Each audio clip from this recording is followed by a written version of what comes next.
Bonjour à tous, j'espère que vous allez bien, moi ça va extrêmement bien. Aujourd'hui on se retrouve pour le jour 10 avant la Coupe du Monde les amis, dans 10 jours. On n'a jamais été aussi proche là, je commence à être bien hype, bien hype. Aujourd'hui, qui dit 10e jour, dit groupe 3. Si vous n'avez pas vu les vidéos d'avant, n'hésitez pas à les voir.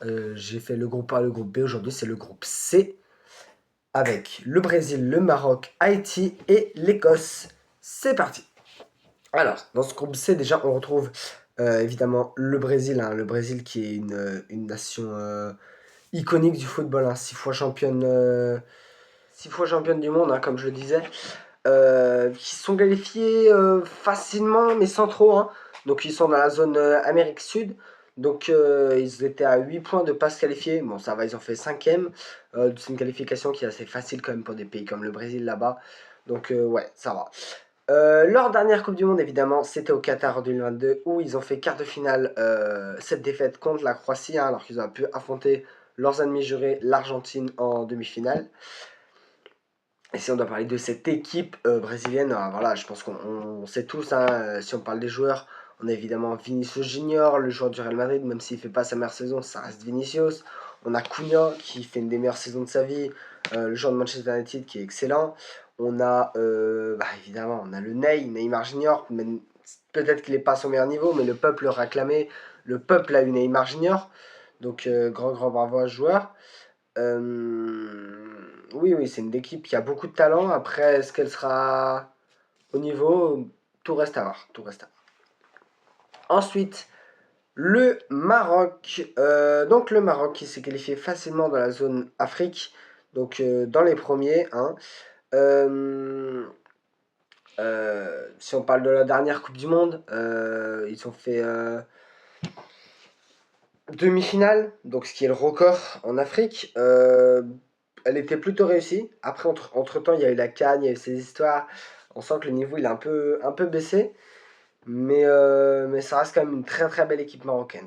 Ça reste une très très belle équipe marocaine avec des joueurs notamment comme Hakimi au PSG qui est 2 fois champion d'Europe. On a des joueurs comme Brahim Diaz, Real Madrid. Ouais, voilà. Brahim Diaz, excellent. Qui, même s'il y a cette panica, ça reste un très très bon joueur marocain.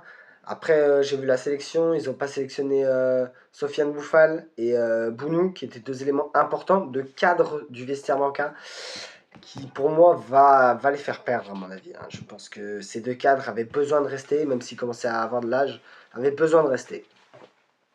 La troisième équipe, Haïti, le petit nouveau, qui s'est qualifié difficilement parce qu'il y a beaucoup de pays et dans la zone où ils sont Konumbelo, seulement 3 pays se qualifient. Donc parmi eux, Haïti premier, Curaçao premier et le Panama qui était déjà arrivé en 2018, donc 2e fois pour le Panama. Donc ouais, première qualification pour ce tout petit pays. Donc il possède un joueur que vous devez connaître, un certain Wilson Isidore, titulaire à Sunderland en Première Ligue, donc très très bon joueur de Première Ligue. Et on va voir s'il arrive à porter son équipe à lui tout seul, mais ça va être dur pour Haïti, on va pas se mentir. Et ils sont dans un groupe assez relevé, mais reste à voir s'ils vont se donner à fond. Et le dernier, évidemment, l'Écosse. L'Écosse qui s'est qualifiée difficilement, je dirais, quand même s'ils font premier de leur groupe devant le Danemark, notamment avec cette retournée d'un certain Scott McTominay contre le Danemark, excellent, qui leur a permis de se qualifier. Euh, Ça faisait depuis 1998 et la Coupe du Monde en France de Zizou que l'Écosse ne s'était pas qualifiée. Donc, ça fait 28 ans que l'Écosse ne s'était pas qualifiée. Donc, ça reste assez une belle performance pour les Écossais. On retrouve un bel effectif, notamment avec Scott McTominay, 29 ans, joueur de Naples, un des meilleurs milieux de terrain du monde actuellement. On retrouve aussi McGinn, 31 ans, Aston Villa, qui revit une seconde jeunesse à Aston Villa, en ayant notamment gagné l'Europa League cette année. Donc on a quand même un des groupes les plus relevés de ce mondial. Un groupe très très difficile, surtout pour les pauvres Haïtiens qui, qui vont avoir du mal.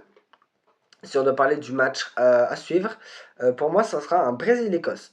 Les 2 styles de jeu qui s'opposent, 2 styles de jeu vraiment différents. Pour moi, ce Brésil-Écosse peut être très très intéressant. Non, je pense que ça va risque d'être un joli match. Le joueur à suivre, évidemment, Vinicius Junior, qui dire d'autre? C'est le dribbleur brésilien, on pourrait dire Neymar, mais il risque de pas être titulaire. Vinicius qui risque de s'amuser. On espère qu'il va faire de son mieux, hein, et je pense que c'est le joueur à suivre. Si je dois faire mes pronostics, j'ai pris un petit risque quand même, parce que beaucoup de gens pensent l'inverse, mais moi je pense l'autre côté, donc je vais vous présenter mes pronostics. En premier, le Brésil, on reste dans la logique. En deuxième, pour moi, ça sera l'Écosse, l'Écosse qui est très très bon. Troisième, le Maroc qui devrait être qualifié dans les meilleurs troisièmes. Et le petit dernier, Haïti, malheureusement, qui ne passera pas, mais qui fait quand même une belle preuve de figurance. Merci à tous d'avoir regardé la vidéo. N'hésitez pas à liker, à activer la cloche de notification, à vous abonner, ça régale un maximum. Et puis, dites-moi ce que vous voulez que je fasse pour la Coupe du Monde, des résumés de matchs et tout, dites-moi. Et puis, c'était le Footix. Ciao, ciao!